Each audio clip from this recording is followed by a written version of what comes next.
à tous, coucou la petite famille Twi. Bienvenue pour ce live spécial plaisir, spécial désir, que j'ai intitulé Les clés du désir et du plaisir féminin.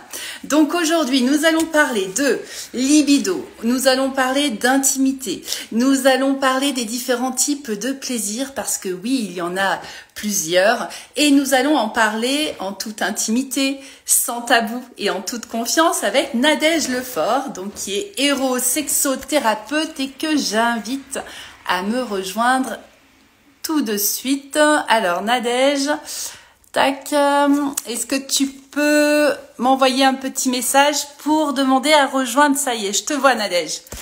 Hop.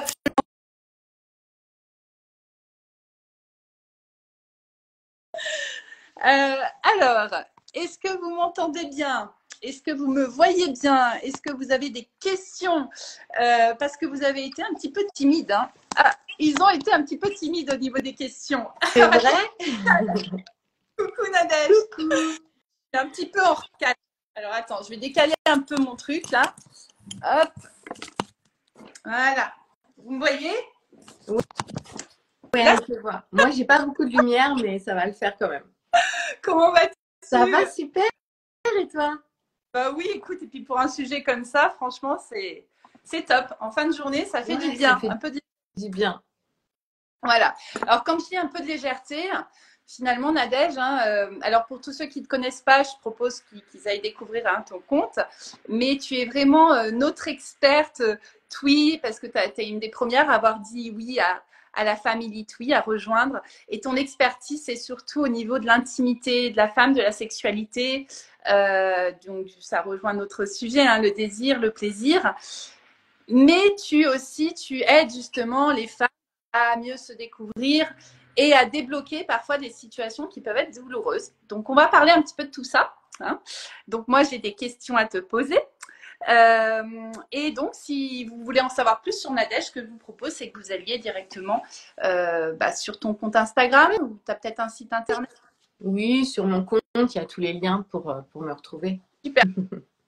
Tu sais que par contre, alors j'ai pas eu beaucoup de questions, mais il y a eu beaucoup de réactions. J'ai eu beaucoup de personnes qui ont liké les stories, comme si, waouh, enfin, un sujet qui est intéressant. Et j'ai l'impression, c'est plus qu'une impression, maintenant j'en ai la certitude, que l'amour c'est tabou, que la sexualité c'est encore plus tabou, et que du coup, quand il y a des espaces comme ça qui s'ouvrent, ça fait un bien fou. Parce que rien que de parler, déjà, on va voir que... On va faire descendre la pression un peu.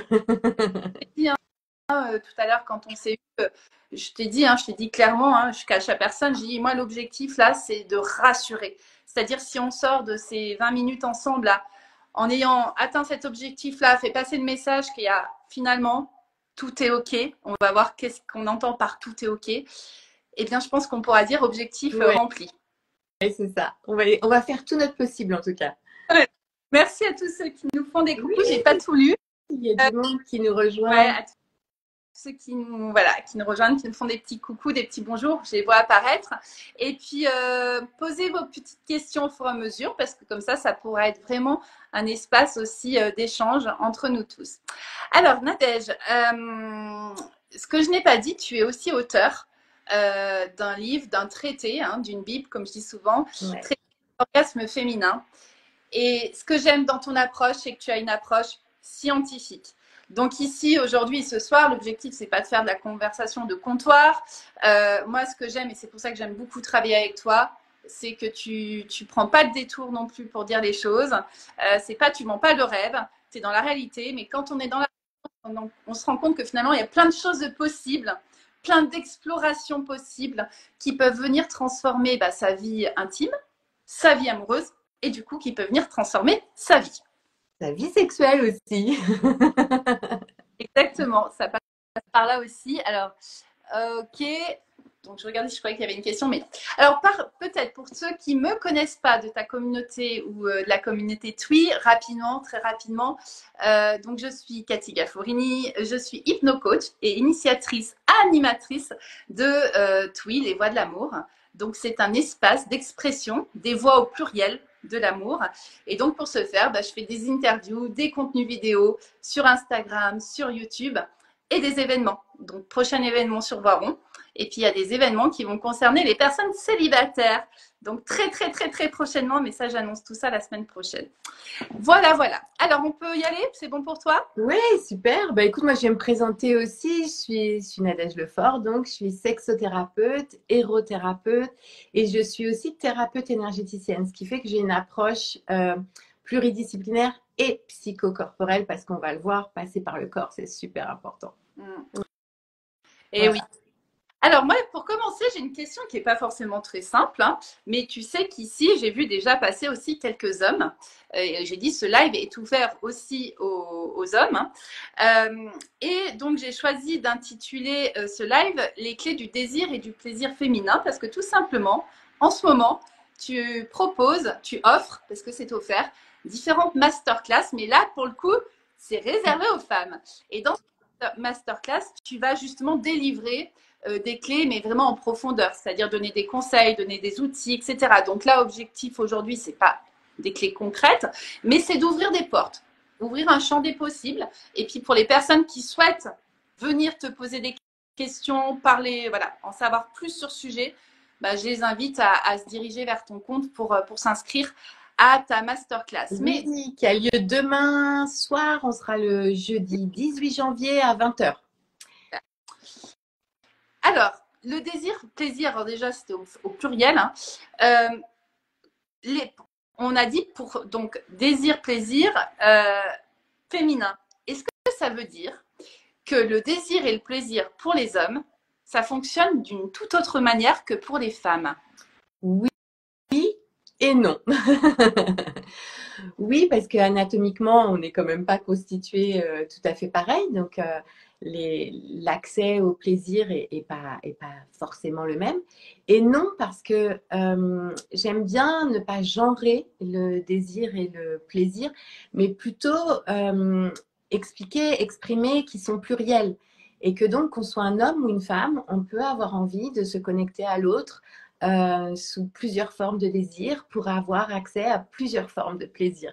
Mais c'est vrai que quand je parle de plaisir féminin et d'orgasme féminin, et bien là, je me centre quand même sur ce qui se passe pour les femmes. Et comme tu l'as dit tout à l'heure, c'est le sujet de mon livre qui s'appelle le traité des orgasmes féminins, où là, j'axe, oui, je parle de ce que je connais. Et comme tu as dit, scientifiquement, c'est sourcé. Moi, je suis une ancienne chercheuse.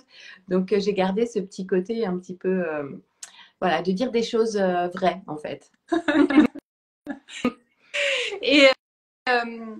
Et du coup, quand on dit il y a plusieurs types de désirs, on parle forcément de libido à ce moment-là. Le désir, est-ce que tu l'associes à la libido ou c'est pour toi quelque chose de différent?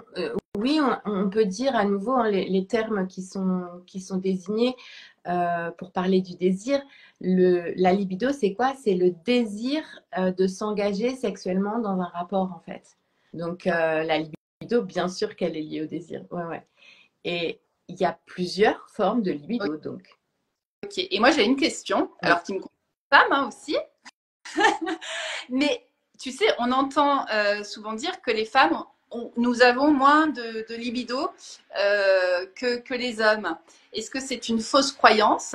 Est-ce que c'est une croyance qui finalement nous limite et nous font croire que donc finalement nous avons moins de libido? Ou est-ce que physiologiquement, anatomiquement, voilà, est-ce qu'il y a des choses qui s'expliquent?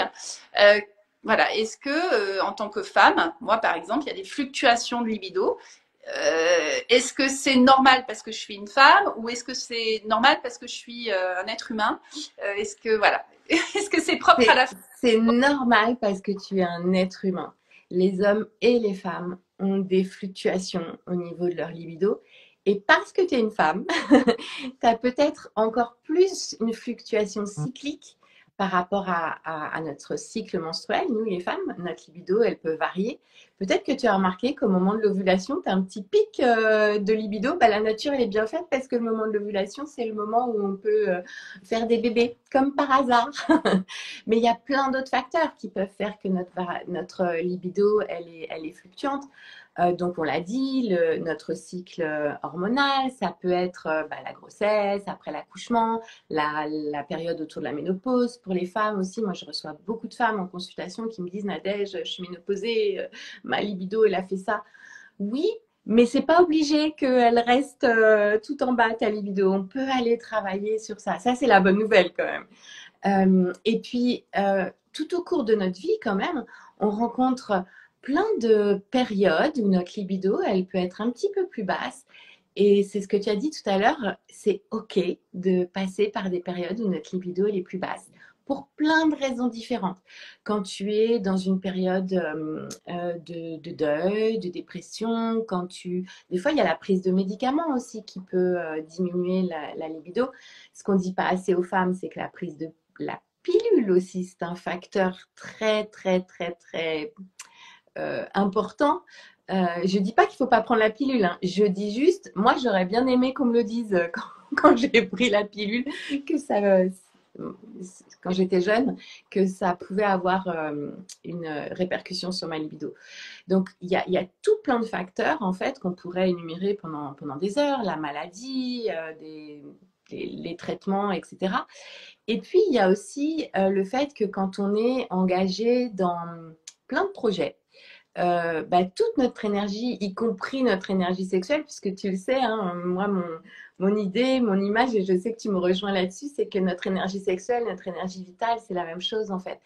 Quand toute notre énergie, y compris notre énergie sexuelle, elle est engagée au service d'un projet de famille, par exemple, d'un projet professionnel, d'un projet artistique, d'un projet de réalisation de soi, d'un projet de guérison de soi aussi. Quand on fait un travail sur soi, soit en thérapie, soit en développement personnel, il se peut que notre libido, elle diminue un petit peu. Mais c'est pas grave. C'est ça qui est important de dire. C'est pas grave. Et on peut, quand on a compris ça, que quand notre énergie sexuelle vitale, elle est mise au service d'autres projets, qu'elle ne peut pas être engagée forcément dans un rapport sexuel dans la chair, et ben ça fait descendre un peu la pression et de se dire, c'est OK, pour le moment, c'est comme ça. Mais d'avoir les clés pour s'y reconnecter, ça, c'est chouette aussi quand même. Oui. Alors, de ce que j'entends, c'est important d'avoir conscience que quand notre énergie est mobilisée pour un autre projet, on en aura moins, et qu'on soit homme ou femme, là pour le coup, hein, Exactement, oui. pour la sexualité, on va dire plutôt charnelle aussi. Hein. Euh, et deuxième, alors ce qui me venait, ça c'est le premier point, mais il y a deuxième point, du coup, c'est important aussi de savoir en parler quand on vit en couple.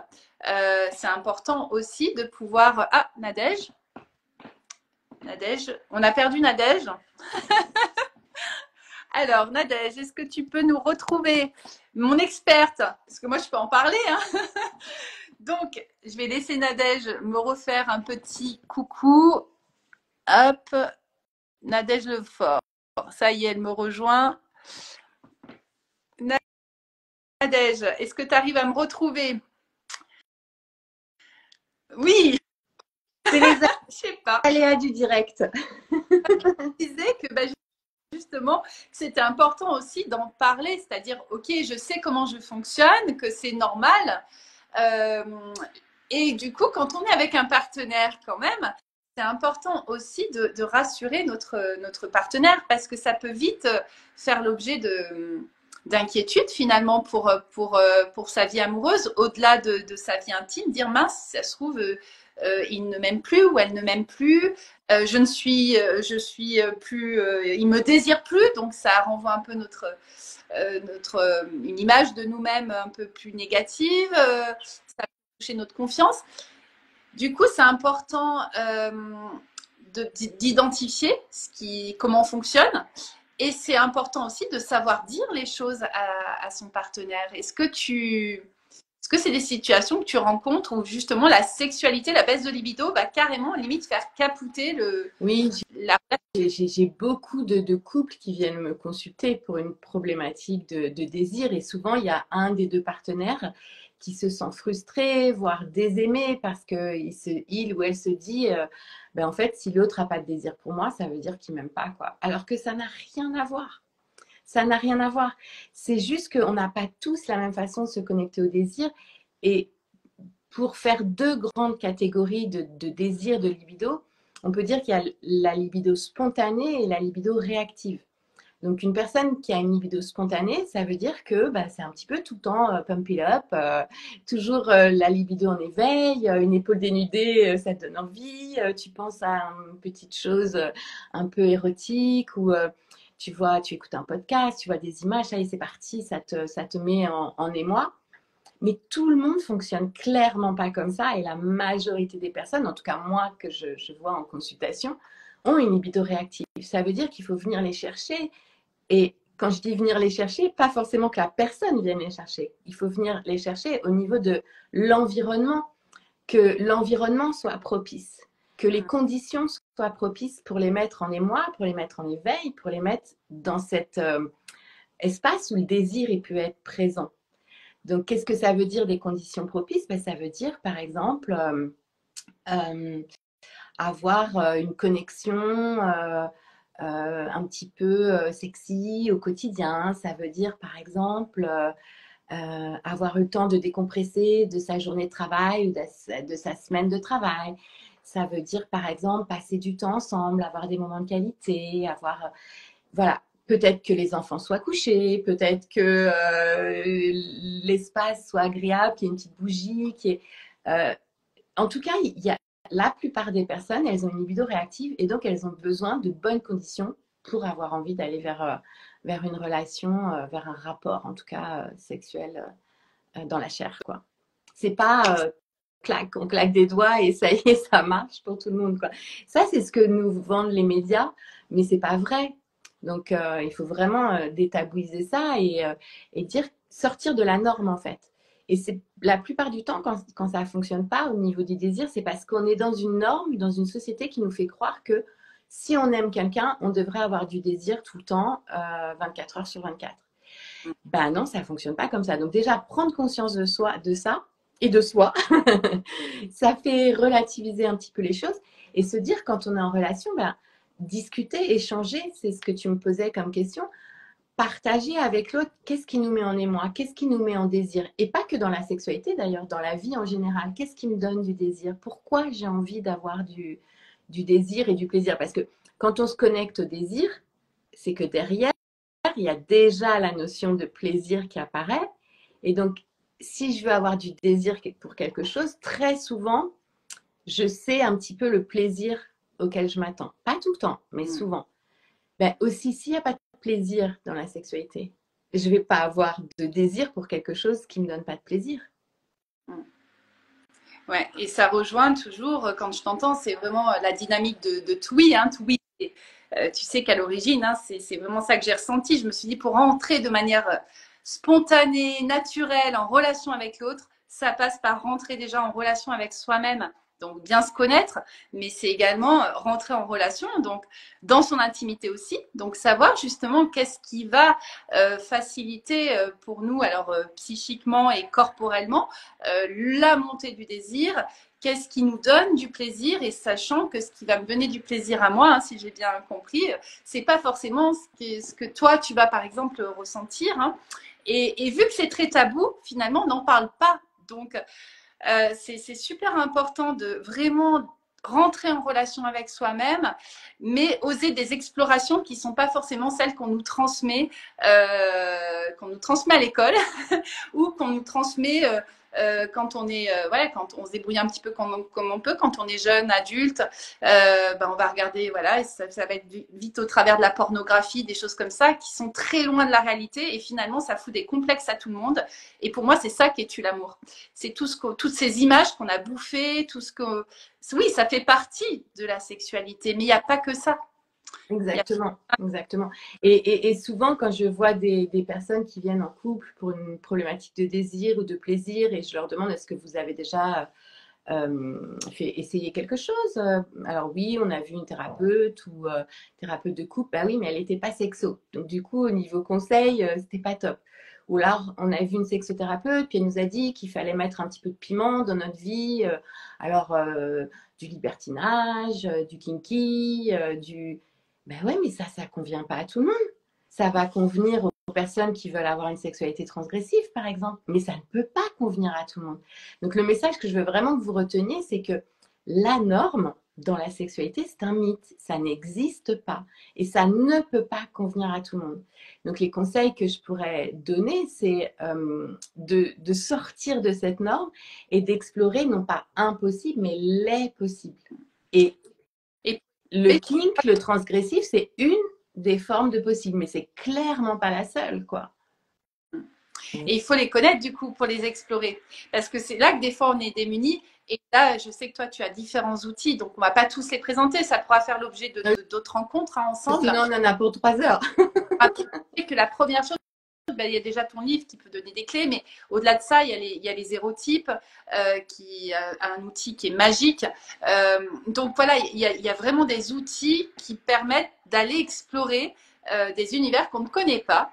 Et du coup, bah, on fait un petit peu notre petit marché. On dit tiens, ça oui, ah bah tiens, oh, j'avais jamais ressenti ça avant. Ouais. J'ai des retours de femmes dans différents groupes auxquels je participe qui disent à 60, 70 ans, mais mon Dieu, je découvre des choses que je n'avais jamais découvert et qui nous regardent. Alors nous, voilà, on est la quarantaine, cinquantaine, on se trouve déjà assez mature. Et là, ils nous disent, mais oh, cette chance que vous avez à vos âges, c'est-à-dire même à 40, 50 ans, d'avoir ces outils entre les mains. Donc, à nous aussi de les transmettre aux plus jeunes, quoi. Je pense que c'est bien sûr. Mais moi, quand j'accompagne des jeunes femmes de 25, 30 ans au cours de mes consultes ou de mes ateliers, et je me dis, mais bravo, quoi. Je leur dis, pardon, bravo, félicitations d'être là. Parce que nous, on n'a pas eu ces clés-là. À 20 ans, on n'avait pas ces clés-là, on n'avait pas ces outils-là. C'était tellement tabou, la sexualité. Alors, ça l'est toujours, mais il y a quand même des femmes comme toi, comme moi, des hommes aussi qui ont pour mission de mettre de la conscience là-dessus, de donner l'information. Et moi, je fais même des ateliers sexo-ados. Alors, on ne va pas aborder la sexualité de la même façon, mais pour déjà les mettre en garde alors, sur la pornographie, sur tout ce qui s'y joue, etc. Et pour leur donner des vraies clés de l'intime, quoi. Et tu avais commencé à le dire tout à l'heure aussi, se connaître soi, connaître son corps, ça peut paraître tellement anodin comme conseil, mais c'est tellement précieux. Quand on se connaît soi, quand on connaît son corps, quand on connaît sa yoni, qui est le terme sanskrit pour désigner le sexe de la femme quand on est une femme, eh ben on va pouvoir connaître ces clés d'accès au désir et au plaisir. Et on va pouvoir les partager, les communiquer. Je pense que c'est vraiment utopique d'attendre de son ou sa partenaire qui découvre comme ça, avec une baguette magique, nos clés d'accès au désir et au plaisir. Si on se connaît soi, ça c'est une clé merveilleuse parce qu'à partir de là, on peut la partager à l'autre. Oui, et puis les femmes, c'est quand même secret. Notre zone intime, elle est très. Il y a une partie qui est cachée aussi. Oui. Voilà, et donc c'est à nous voilà, d'oser nos explorations aussi de notre propre corps. Et ça passe. En tout cas, moi, personnellement, je sais que j'ai découvert des choses très tardivement hein, dans mon intimité. Hein. Donc c'est pour ça que ça me tient vraiment à cœur de partager ces sujets-là, parce que je rappelle, ça peut vraiment venir nous bloquer au-delà de la sexualité, notre vie amoureuse et notre vie dans l'ensemble, en fait. Hein. Bien sûr. Poser des quiproquos. Alors, je regarde l'heure parce qu'on va bientôt, ça passe super vite. Alors, je ne sais pas si vous avez des questions à nous poser. Ça serait, voilà, vous pouvez les poser là avant qu'on clôture. Et puis, tu vois, là, je me disais, ça serait chouette qu'on se recale d'autres lives parce que là, on a abordé cette... Mais oui, avec plaisir, Cathy, tu sais.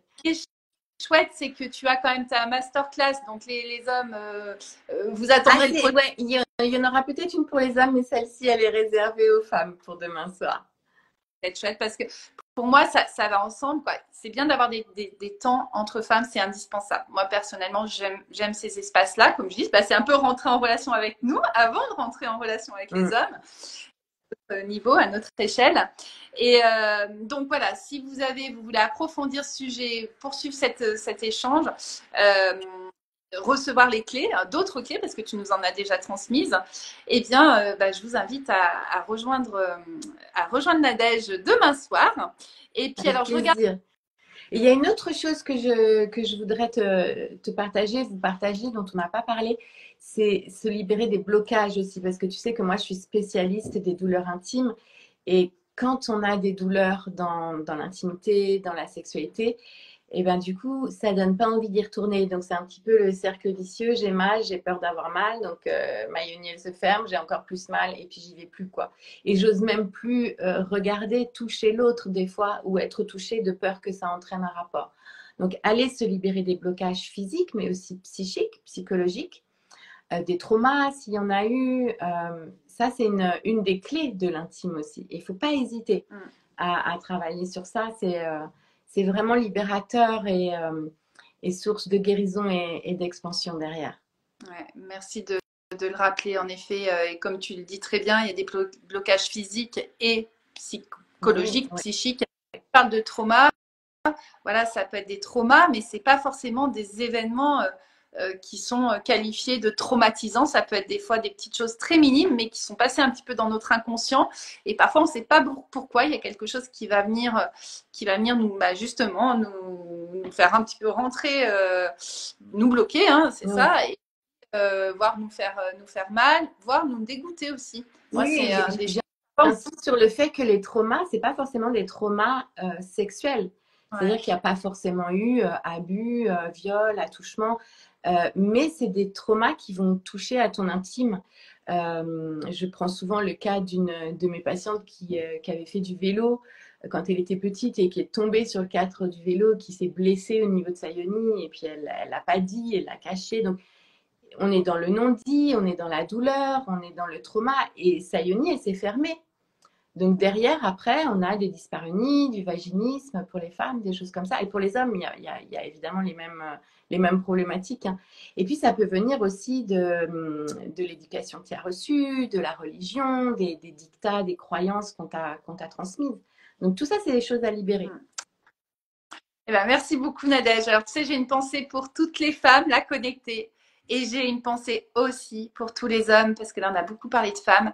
Mais je trouve que les hommes, il y a encore un truc qui arrive parfois en plus, qui est une sorte de culpabilité, de honte, parce que l'homme bah, s'associe à justement, comme on disait, on pense qu'il a toujours une libido, qu'il doit être toujours puissant, voilà, et que bah non, c'est pas que mécanique un homme en fait. Donc c'est pour ça que ça me tient vraiment à cœur qu'on parle de ce sujet-là entre hommes et femmes aussi. Et c'est peut-être des espaces qu'on créera dans un premier temps aussi par le biais de ces lives. Donc n'hésitez pas à nous partager vos questions, vos témoignages, parce que c'est grâce aux témoignages qu'on peut garder bien sûr anonyme, hein, mais c'est grâce aux témoignages qu'on se rend compte que finalement ce qu'on croyait être la norme n'est pas du tout la norme. Donc on se croit tous anormal, alors que si on change la manière de voir les choses, finalement on est tous dans la norme. Et ça fait du bien. Voilà. Donc parlons, libérons nos voix. Ma mission avec Twi, hein, c'est vraiment libérer nos voix et exprimons nos voix aussi. Osons nous exprimer, notre corps, voilà, tous nos mots MAUX, MOUTS. Je regardais si on avait fait le tour. Oui, donc je récapitule hein, nos différents points. Donc avoir une libido fluctuante, c'est ok. De ne pas avoir de libido par moment, c'est ok parce que l'énergie peut être déployée pour ce qu'on appelle de la sexualité sublimée, hein, qui n'est pas un cas charnel, mais c'est une forme de sexualité. Par contre, c'est pas ok d'avoir des blocages physiques ou psychiques. C'est pas ok d'avoir mal. C'est surtout ça qu'il faut que les personnes elles entendent. C'est pas ok d'avoir mal. C'est pas ok de se forcer. C'est pas ok d'avoir mal. Ça c'est clair et net quoi. Voilà. Et que le désir et les plaisirs, c'est pluriel pour les hommes, pour les femmes, ça peut fluctuer pour les hommes, pour les femmes, mais les femmes, il y a quand même la particularité aussi cyclique de la femme, donc en tenir compte aussi. C'est pour ça que tu es spécialisée aussi dans une des raisons que tu es spécialisée dans l'intime de la femme, et qu'il est indispensable de se connaître, de rentrer en relation avec soi-même pour être en mesure de rentrer en relation avec l'autre de manière, j'adore cette petite phrase, naturelle et spontanée. Oui. Et puis pour avoir accès au plaisir, on le redira jamais assez. Se connaître soi, c'est indispensable pour avoir accès à ces zones de plaisir ou à ces espaces de plaisir qui peuvent nous transporter avec l'autre. Ça peut être du plaisir, il y a différents types de plaisir et l'orgasme, c'est une des formes de... Exactement, c'est une des formes de plaisir. Et plus tu cours après, plus il te fuit. Donc voilà, on peut retenir cette phrase-là aussi, je pense. Fatigue, cette recherche permanente. Elle est épuisante. Merci à tous pour votre présence. Vous avez été nombreux à être connectés ce soir pour une reprise de live. Et puis, Nadège, je te donne rendez-vous très prochainement en live. Et puis, très, très, très vite, parce que je vais faire un petit tour sur Paris. Oui, on va se voir bientôt. Voilà, pour une journée d'ailleurs, hein, s'il y en a qui sont parisiens ou qui veulent faire le déplacement. Il y a la projection du film Etugen d'Arnaud Rioux, un film documentaire sur le chamanisme. Et donc, c'est une journée qui va être immersive avec plein d'expériences, d'hypnose, voilà, il y a plein de belles surprises. Ça sera au Grand Rex à Paris. Donc, je fais la promo d'Arnaud Rioux en même temps. Tu vas le taguer sur le live. Taguer, mais en tout cas, c'est tellement, ça fait partie. Moi, de mes très belles rencontres, Arnaud Rioux, qu'il a fait, c'est grâce à lui et à ce stage que j'ai pu rencontrer ma coach, celle qui est devenue ma coach, Alexandra, si tu es là, et puis la personne avec qui, Carole, avec qui j'ai coécrit un film qui va sortir en 2024. J'ai rencontré aussi Vincent, et Vincent qui m'a j'ai perdu le nom de Vincent. Vincent Lyon. Voilà. Tu parles. Ah oui. Et donc Vincent qui m'a parlé des zérotypes, et grâce aux zérotypes, je t'ai rencontré. Voilà, j'ai fait. La boucle est bouclée. Écoute, moi j'ai ma masterclass demain, j'ai un cycle d'ateliers en présentiel en Île-de-France, en région parisienne, tout près à 20 minutes de Paris, qui commence au mois de février jusqu'au mois de juin. J'ai mes ateliers sur le plaisir féminin, les ateliers adosexo, les consultations individuelles ou de couple, mes collaborations avec d'autres partenaires de l'intime, dont toi, dont bientôt Laura qui va revenir en France aussi, qu'on attend avec impatience. Et puis voilà, puis tout plein de choses. Donc n'hésitez pas. On va certainement aussi en ligne essentiel. Bien, allez, on arrête ce soir. Des gros bisous à tous. Et surtout, prenez soin de vous, de votre intime, de votre espace désir et plaisir. Allez, on a du job. Belle soirée à tous. Bye bye.